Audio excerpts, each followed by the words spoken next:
अच्छा, ये बेचारे जो इनका जितना जितना खौफ बढ़ता जा रहा है ना, उसी के साथ साथ इनके जो फैसले हैं उसमें भी वो खौफ नज़र आना शुरू हो गया है। पहले बात शुरू हुई थी रेड जोन से। कौन सा रेड जोन?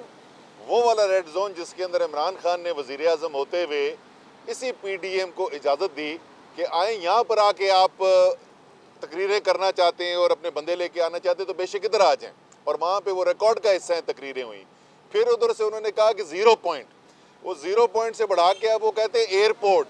अब वो शायद एयरपोर्ट की ख़ास तौर पे सिक्योरिटी इसलिए करना चाहते हैं कि इनके भागने का वक्त करीब आ रहा है, तो एयरपोर्ट की तो उनको दस्तरस चाहिए होगी ना बेचारों को।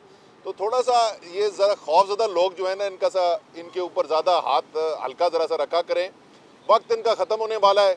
कौम एक तरफ खड़ी हो गई है, फैसला अब रियासत ने करना है कि क्या कौम जो हमेशा रियासत के साथ खड़ी होती रही है, क्या रियासत आज कौम के साथ खड़ी होगी? क्या सुप्रीम कोर्ट इंसाफ दिलाएगा?